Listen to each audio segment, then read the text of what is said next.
Well, hi guys, welcome back to Linda's Pantry. So today I'm excited to bring you along for one of our very favorite springtime recipes, and that's a strawberry rhubarb pie. I have fresh rhubarb growing out in the garden. We've already made jams, and it's just absolutely delicious.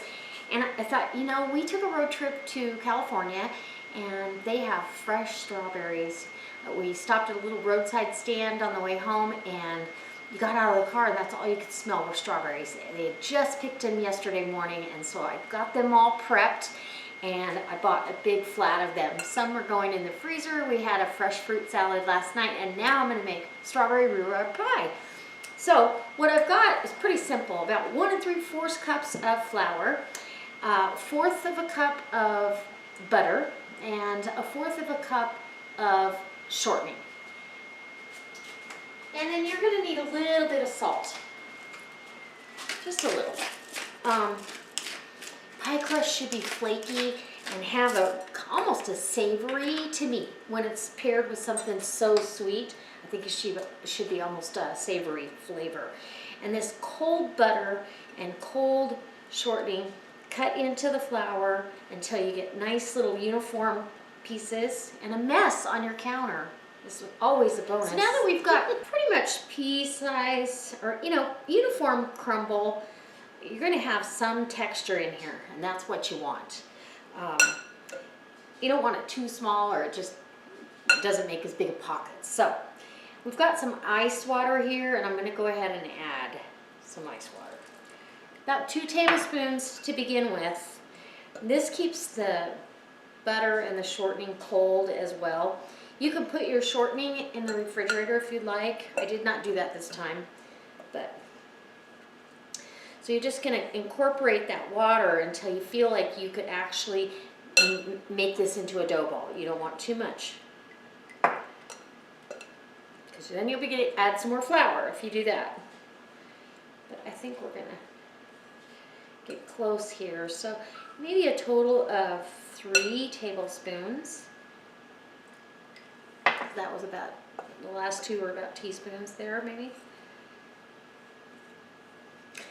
And then what I do is when I feel like it's starting to come together, I go ahead and get my hands in there. And if I can form a soft dough ball, I've got it. So this is perfect. I'm going to get this into a ball. I'm going to wrap it in saran wrap, and let's get to our filling. Okay, so I'm back with all my fruit prepped, and I'm telling you, look at these beautiful strawberries. They are absolutely gorgeous. And I see a little bit of a core on this one, so I'll eat it.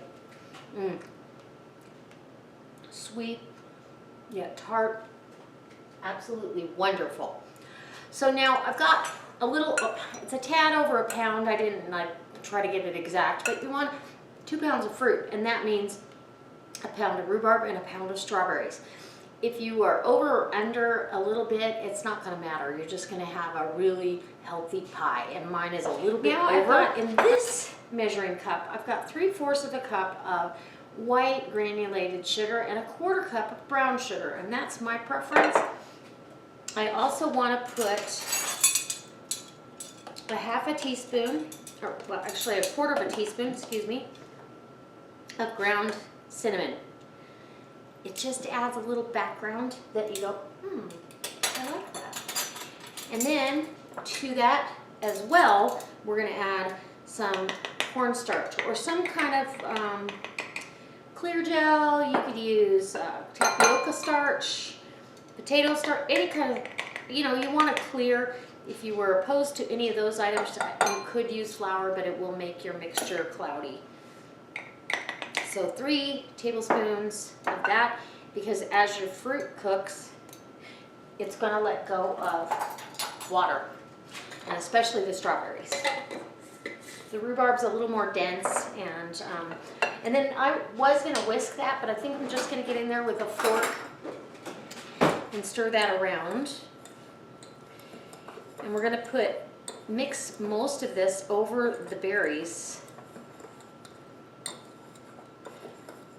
And reserve some of it to go down on our bottom pie shell, which my pie dough is in the refrigerator resting, and you really just don't want to work your pie dough too much. You want it a tender, flaky crust. So it doesn't need to be kneaded at all, just incorporate it and let alone. I'm going to put over about, well, maybe a teaspoon of lemon juice, and I'm using bottled lemon juice. It brightens the flavor without it making it a lemon pie, and if that makes sense. And then we're going to go ahead, and I think this bowl might be too small, so we're going to toss this in a bigger bowl, because I do believe it's a bigger bowl day. And for those of you that don't follow me or haven't followed me yet, my rhubarb plant is the green variety. So it's got a little pink blush down by the stem, but it's a green variety. It tastes exactly the same. And I was able to divide my plant this year, so excited about that. Get free rhubarb plants. Okay, so I'm going to reserve, like I said, a few tablespoons of that for the bottom of my pie shell. Then all you're going to do is toss your fruit in this mixture. Oh man, just sings of summertime is coming. It's just a beautiful springtime treat, and I always have this right around my birthday, and since I just had my birthday, it's time for pie.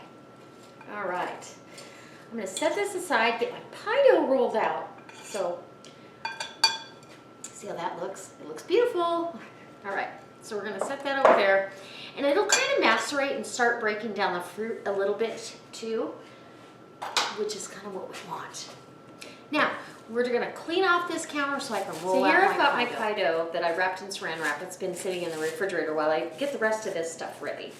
And that's pretty straightforward. To keep it cold, it's going to keep your shortening and butter pieces whole, and what happens is that's what creates that flaky pocket when it melts as it's cooking. And so I'm going to divide this in about 60-40. 60 being the bottom crust, okay?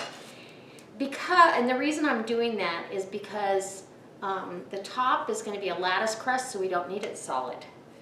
So I've got flour down on my clean counter and flour on my rolling pin, and you're going to want to go ahead and roll your pie dough out. Try to keep it as round as possible. And if you're not perfect, because I'm certainly not, we're going to make a lattice top. So I'm going to get this as much into a ball as I can. And actually, you could roll this more into a rectangle. Maybe that's what I'll do, because we're going to be cutting this. And I've got a little pasta cutter. If you don't have one of these, it's a little dual roller, and it's got a little wavy thing. I'm going to use that. And if you remember that you've just got to be really, really kind to your pie dough and not, gentle. You don't have to beat it off the end here, get a little wavy mark there. And we're going to do long strips. So get your edge started. I love this. So now we're going to start our pie part. And I hope you can see this. I've got my pie there. And now I've got my sugar and cornstarch mixture. And I'm putting this down over the bottom of the pie plate because we want this to absorb the liquid. As it releases, that liquid has nowhere to go but down. So you might as well put them in there. Preheat your oven to 375 degrees, 400 degrees. It's really up to you, but I'm going to do 375. Get your fruit in your pie. And I'm dotting the top of my pie. So butter. Let's get one of the longer pieces and we'll go across the center. Oh, perfect. So I have my egg wash here, and so I'm just going to brush that crust. And that's going to bring that beautiful crust to a golden brown. And if you feel like your crust is browning up too fast, you can loosely lay a piece of parchment over the top of this. I'm going to put this on a baking sheet with parchment down as a barrier, just in case the juices overflow, because quite often berry pies do that, and it saves on a big mess in the oven. You don't want that. Okay. So all of my dough has a little bit of... Okay guys, I just pulled this out of the oven and it is screaming hot. It needs to sit here and rest. And you definitely lose juices in the oven. And so thankfully I had parchment down and you just pull that out for easy cleanup. And sugar, unless it's burnt, you know, on there, it cleans up pretty well. You just soak it in a sink with hot water. But I'm going to leave this rest until after dinner. That way we can cut into this and it'll stay together, because that cornstarch now needs to cool and the fruit needs to cool and set out. Our pie is done and it's had time to cool for a couple of hours, and that's really what you want to do for this kind of pie. You want that juice from the fruit and everything to go ahead and gel up and give you a nice presentation. And I've got my knife here, I'm going through. Ooh, and I can tell by cutting through that top crust that it's really flaky. And I've got this sitting on parchment because some of that juice is gonna leak out over that pie tin. And I can see it's still really juicy, and that's okay. It's all good. It's all going on a plate. We're not gonna have it with ice cream tonight, or my husband's not. I know that he would rather have this with ice cream, but we're going on the slim. And then I'm gonna take, I couldn't find my pie spatula, so I'm gonna take this little spatula here. And I've got my little pie plate here, well, salad plate, really. Ooh, look at that. That's beautiful. And I know he's gonna want a little bit more than that, so we'll go the next. It smells like fresh strawberries, for sure. Oh, just smells fantastic.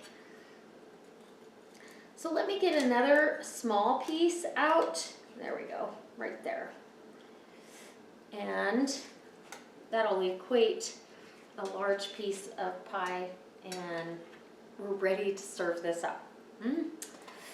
I'm gonna get a bite here. Look at that, it's beautiful. Some fruit. That pie crust, I wanna make sure that that pie crust came out nice and flaky. Oh my gosh.